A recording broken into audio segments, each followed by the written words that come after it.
Hi guys, I want to talk to you today about domain 3. We're starting with 3A, communicating clearly with students. So this component is about making sure that students understand what they're learning and that they're able to say it to you and to any other student that you ask them to say it to. So for example, if you are teaching a lesson and you've given your learning objective, your teaching point, all of the language modalities that the students are going to learn, and everything that they're expected to learn, they should be able to regurgitate everything without even thinking about it, because that's how clearly it's been told to them, and because they are at a level in their academics where they are able to say it verbatim to anyone that walks in, but not only be able to say it, also comprehend what they're learning. So this is the kind of messaging that you want to put through in the work that they do, right? This takes a lot of repetition.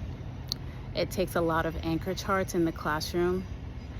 You might want to have some mini charts on the tables. I love mini charts. It keeps everything right in front of them.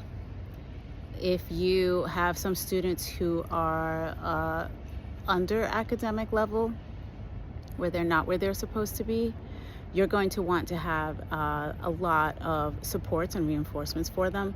So you might have a lot of vocabulary cards, even more so than what your Tier 1 class has.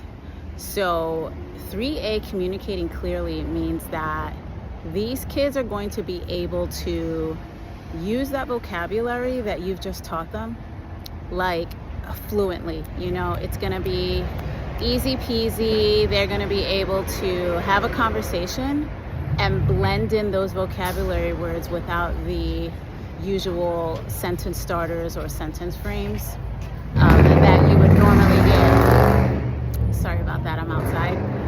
That you would normally give to a regular class, right? Usually you have a class of mixed academic levels, you have different vocabulary cards, different resources, and this is not that class, right? So this is something that your district might not even be assessing, but if they are, just know that you need to have a class that's able to use that vocabulary fluently, like if they're in a regular conversation, because that's how clearly you've communicated how to use that vocabulary and when to use it, right? So they're going to be able to write about it, talk about it. They're not going to need sentence frames. They're not going to need sentence starters. You might have the vocabulary up. You may have the definitions up, just as a reminder, just to help students in case they need to look up and be like, is this the word I want to use in this conversation or in my writing?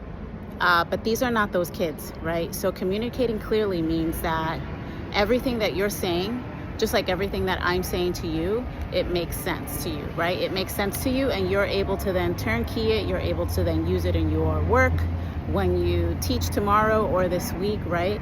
So that's what that means, that your kids are going to be able to do that. They're going to be able to turnkey to another kid. They're going to be able to talk to a principal or any admin member that walks into the classroom and ask them, hey, what are you learning? That question, what are you learning, is a very typical question that admin asks. So you want to be thinking about what is it that you want kids to say if someone should walk in at any period during any class, right?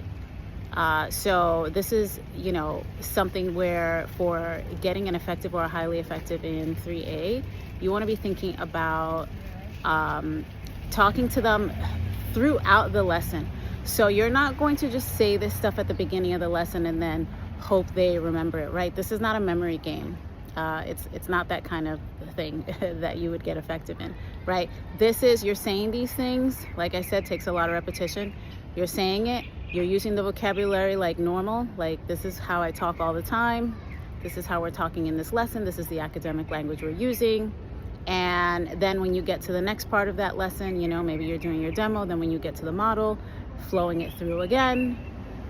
When you turn it over to them, we're talking about it again. And when they share out or get asked any kind of question from admin, they're able to say it again, right? You're clearly communicating what they're doing, they're clearly communicating what they're doing, right? And they have all the supports they need around the classroom. Anyone can ask, anyone can come in, right? So this is, it's a lot of work. You can't do it with a class that is on a, let's say, tier 2 or tier 3. You're probably going to struggle more if it's a tier 2 or tier 3, but if you have an on-level academic class, this is really easy to do, especially if you have like a gifted class. Very easy to do. They take those vocabulary words and that learning and run with it. Okay, the class that's sitting there catatonic every time you ask them a question, this is not the class where you're going to get, an effective or a highly effective in 3A. So like I said, maybe your district doesn't even assess this component in Danielson, and then you don't really have to worry about it. A lot of the components in domain 3, they sort of repeat, so that's probably why it's not getting assessed if it's not. Okay, so I hope this was helpful. I will come back with 3B questioning. Have a good day. Bye.